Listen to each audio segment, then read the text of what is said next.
Greetings to all the beautiful people watching this video today. This is Diaries of a Wounded Warrior. I am your host, Halston, and today is Warrior Wednesday. Before we get started, I just want to take a brief second to thank all the new subscribers to the channel. I appreciate you supporting the channel and helping it grow and allowing us to continue to put out positive messages that can hopefully reach people and help them through whatever situation or circumstances they're facing in their lives. All right, guys, let's get started. Okay, so today is Warrior Wednesday. As I said, Warrior Wednesday is one of those where I'm kind of having an idea of trying to create a dialogue with the viewers, with you guys. I'm wanting y'all to leave me comments, questions, concerns in my videos or in other places, and I'll get to that in a second. Unfortunately, I haven't received any comments that I believe could be used in the channel. I've received positive comments and, people just kind of doing a shout out, and I appreciate that, and I've replied to those comments. But as far as like a question for me to address, haven't really gotten any of those. And I get it if you don't want your question to be public, to be seen on YouTube, or to even be discussed on YouTube. That's okay. Me and my wife, we created a separate email for me to use alongside with the video. That email is going to be diaries period of period a period wounded period warrior at gmail.com. So Diaries of a Wounded Warrior separated by periods at gmail.com. So if you have questions, comments, or concerns, don't want it to be visible, don't want it to be public, don't want to discuss those things in public, totally fine. Hit me up on that email. I will do my best to make sure to reply to any of those messages. And like I told you before, if I don't have an answer, if I can't point you in the right direction, I will do my work and do the research, and I'll even ask the help of my wife. We will come up with an answer to try to get you to where you need to be. We're here for you, and we're going to help support each other, and that's what this is about. And eventually, I am hoping that I do get some comments that I can use on Wednesdays, to address those concerns. But until then, I still got to come up with content to put out. Got my cat back there playing with the blinds. But still got to come up with content to put out. And today, I decided that I would address potentially a general concern or, not a concern, a general question that I feel like a lot of people might be thinking, but, weren't able to ask or, didn't want to ask. And I think about this all the time whenever I subscribe to a new channel, whenever I'm watching, content on different platforms of social media. I always kind of have that thought in the back of my head, like, what happens or what circumstances were experienced to lead the creator of the channel to start putting out content, to want to address those issues, or to want to create content surrounding those specific topics. So today I decided to talk about the events that led to me coming to the realization that I want to create a YouTube channel and I want to address these topics, and this is the direction I want that channel to go. I sat down and I thought about it, and I literally was able to pinpoint a specific moment in time where that thought crossed my head, and that was about 6 weeks ago. But before we get started in that, I thought we would jump back a little bit further, because it's really been a series of events over the past year that have kind of led me to get to this point, to be wanting to do something like this. So if we go back about a year and some change, the beginning of last year actually is whenever me and my wife, we were living in DC. I had just gotten finished in the final stages of separating from the military, medically retiring, and we decided that we were going to move. Like prior to meeting my wife, I had plans to move down to Florida. I had plans to go to school full time here. I had a university picked out, I had a degree plan picked out. I had goals, I had direction. Met my wife, we had conversations about it, and I mean, I'm fortunate to have found such a wonderful person, a wonderful human that I can spend the rest of my life with to support me through all the things that I'm trying to accomplish. I told her I wanted to move to Florida. I wanted to go to school full time. She said, like sign me up. She put in her notice at work, which was a fantastic job, followed me down here to Florida, and I started going to school. And when we first got down here, I was actually in between treatments at the hospital. So when I left the hospital I was currently going to in DC, I wasn't able to get certain treatments at that time because I hadn't hit that time mark, right? So every 90 days I have to go. I have to get Botox injections in my left arm because of the nerve damage and spinal cord damage that I sustained in my injury in Afghanistan. My arm has a lot of muscular tone problems. So if I don't get Botox, like this movement that I'm doing, if I don't get Botox in my arm gets locked up. It starts having uncontrollable spasms. So I have to stay on top of that. I have to go get those deep tissue injections in my arm every 90 days. Otherwise, I have those issues. Got down here, and I was right at the moment when I needed my injections, that 90-day mark. Unfortunately, with, things taking time at hospitals, having to make appointments, having to get referrals, having to, be examined by doctors, it was nearly 3 months before I was able to get that medical treatment that I really needed. But we got that straightened out. We got set up at the VA, got my card, got all my appointments set up, got referrals to all of the clinics that I needed to visit, that I needed to set up ongoing appointments with. Took time. It was frustrating, but we got it done. Last summer, we got a letter in the mail from the Department of Veteran Affairs that said that, hey, you need to make these appointments. They're in regards to a claim, and go see these people, complete this appointment. We just need this to get done. That's all that letter said. And as to my knowledge, leaving DC, all my claims had been verified. I had gotten my percentages back from my disabilities, and I was good to go. I was set to move forward with my life. 6 months later, I get this letter in the mail saying, hey, these claims need to be satisfied, I guess is a way that you could say it. So, set up the appointments. Now, this is like in the midst of the beginning of COVID-19. So, my main appointment, I had two appointments I had to set up: TBI, residual PTSD, depression, and anxiety. So, PTSD, depression, and anxiety were the residuals of the TBI. So, I had to go do an in person physical and complete some questionnaires and have a conversation with a doctor about my traumatic brain injury.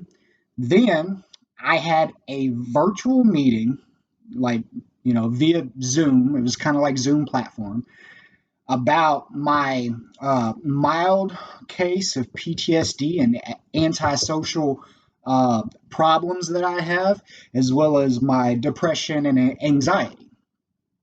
The second one, which is the more important one in here, with the residuals, was with a doctor who, number one, I had never met before. First time ever, having dialogue with this doctor. Number two, it was a 20-minute interview kind of questionnaire thing. Number three, it was in regards to an issue that I have being socially interactive with individuals in, I guess, circumstances where I'm either uncomfortable, unfamiliar, or unprepared for. right? So I answered all those questions very, very truthfully. You got to consider that this was during, that's still going on. COVID-19, I mean, we were quarantined in our apartment here, not going anywhere. The only places that I went was to the gym with my wife, to the grocery store with my wife, or we have one group of friends. It's a one couple, a man and a woman that we hang out with every few weeks.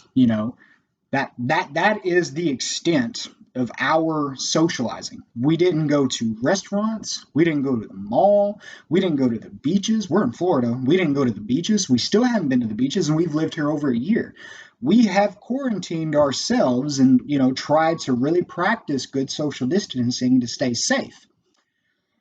So have those appointments, have those interviews, get another letter in the mail about 45 days later, I would estimate, says that due to those interviews, they have recalculated my disability and they were going to drop my percentage.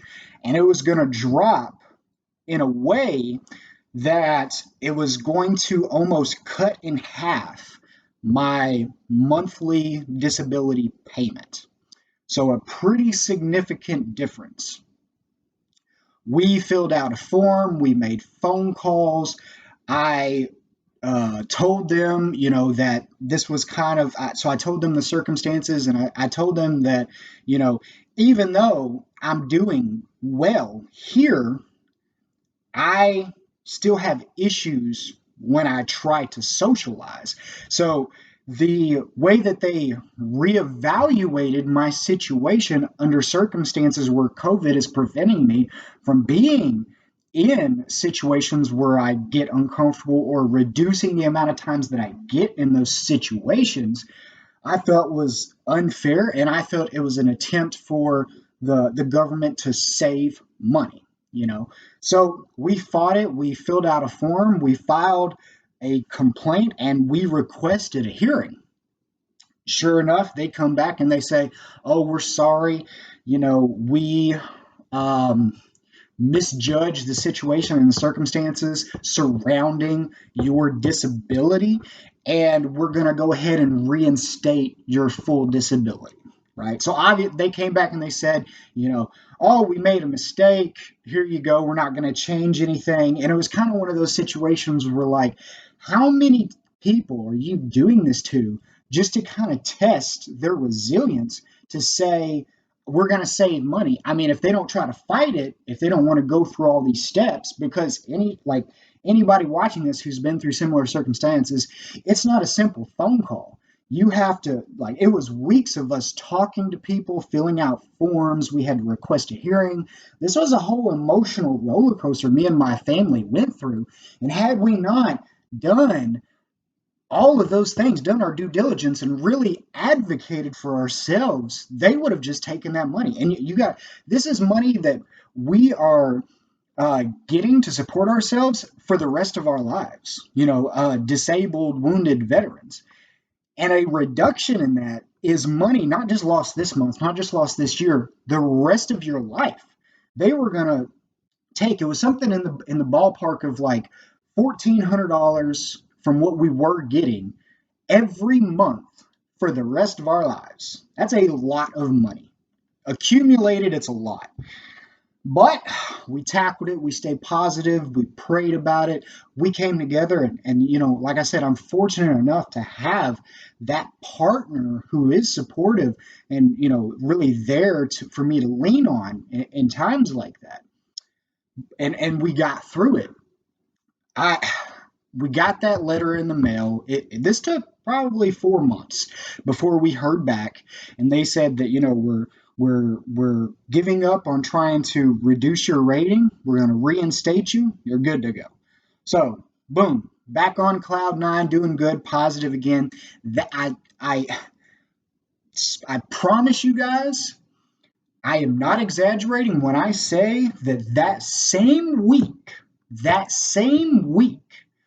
we got a letter in the mail from the Department of Education saying that they were going to significantly reduce my education benefit to reflect the way that I was uh, tackling my courses and the way that I registered for my classes.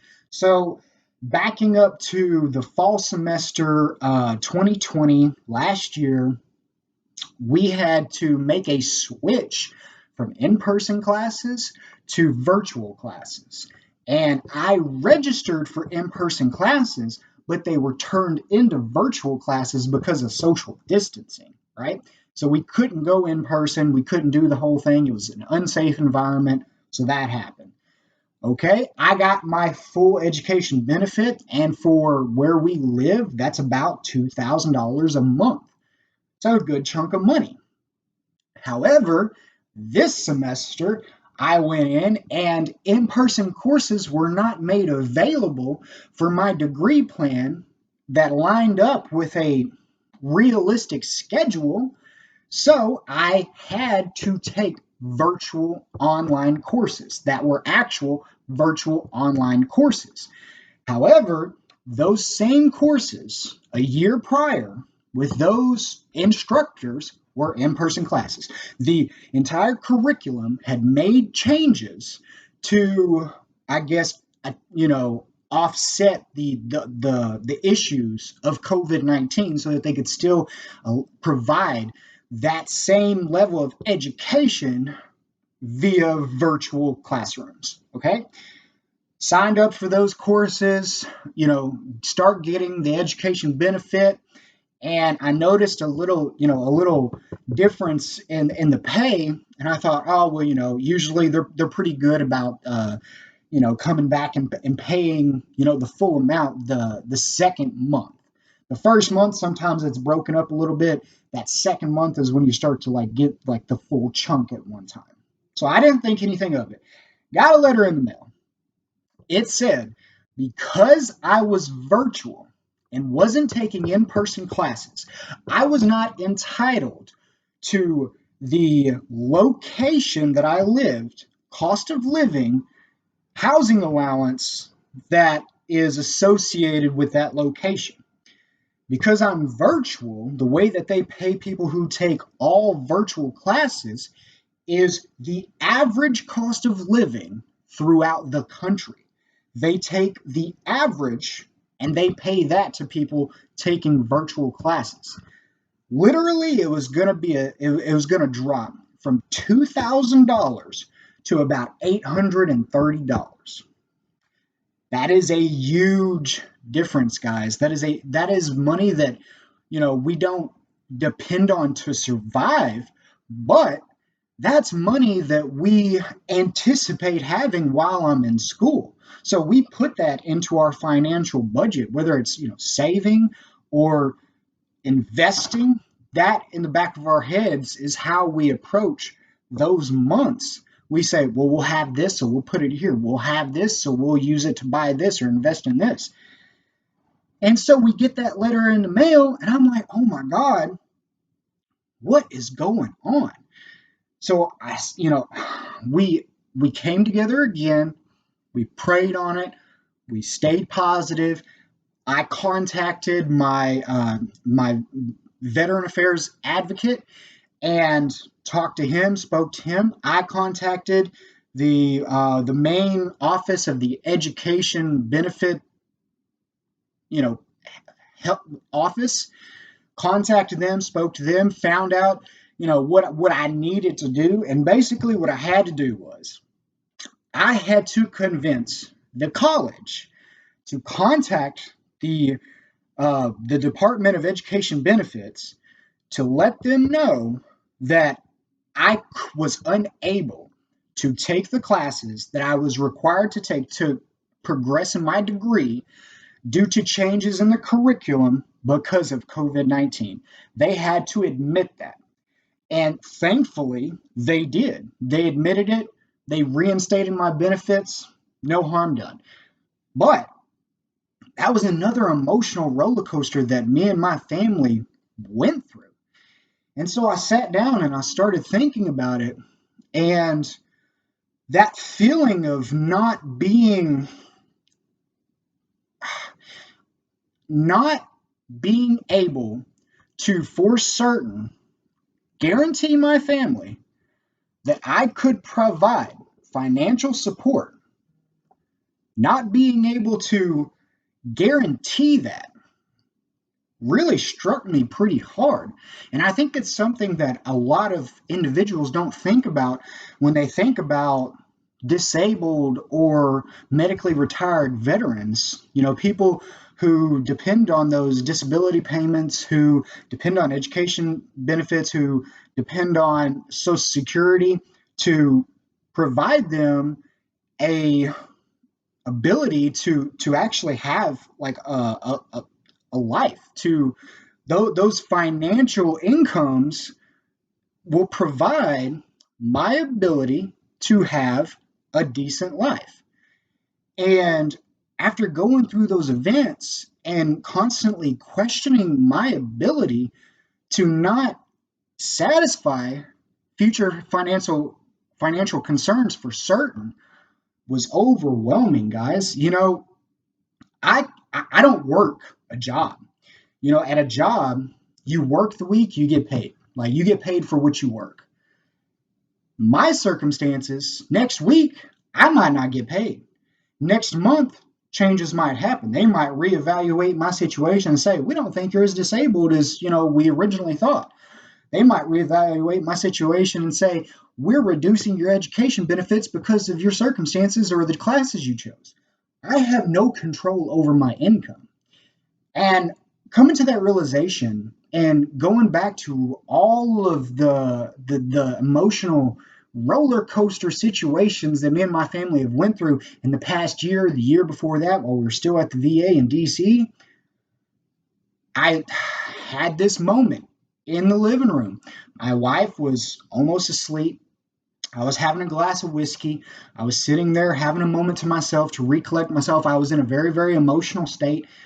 And I said to myself, I want to create a YouTube channel. I want to get this information out there. I want people to see that not so wonderful life that I feel like might be associated with the retired veteran. You know, I want people to be aware. I want to bring awareness to these issues, to these situations. I want people to understand that even though I'm getting these payments, it's never certain, it's never guaranteed. And I was thankful enough in those situations to have my wife, to have that emotional support, that shoulder to lean on. That support system was here, it was present, and that's how I continued to push forward. And I thought about it and I thought to myself, there's a lot of people out there who aren't that fortunate, who don't have that. And I want to provide it for them. I want to provide it to you. Like I said, you don't have to be a veteran. You don't have to be in the military. If you're going through something, a circumstance that's outside of your control and you're emotionally distraught and you don't know how to attack it or approach it, reach out to me either in my email.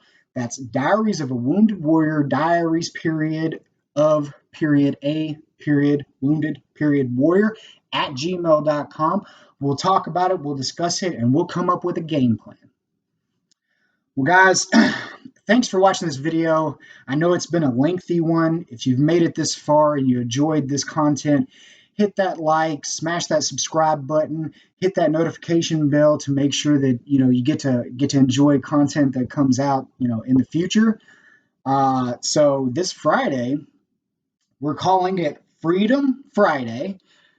Because it's Friday, we're going to come in here, we're going to hang out, I'm going to put my feet up, pour a glass of whiskey, and we're going to enjoy our free time. And one of the things that I want to do is I want to come up with an entire variety of subjects. I'm going to put them on little pieces of paper, throw them in a hat, draw something. That's what we're going to talk about. So if you have any subjects, if you have any topics, random topics that you want to talk about on Friday, put it in the comments section. I'll write it on a piece of paper. I'll write your name on it. And when I draw it, We'll talk about it. We'll have a good time discussing it. Once we talk about it, we're not going to put it back in there, and we'll keep on trucking and hopefully, have a ton of awesome conversations about a plethora of stuff. And it'll just be random and it'll be awesome and it'll be great. Guys, before I get off of here, I just want to remind you that even though you might not realize it, even though you might not believe it, there's a warrior in every single one of you, and I see it. Thanks, guys. I appreciate your time. And as always, we love y'all and only the best for everyone.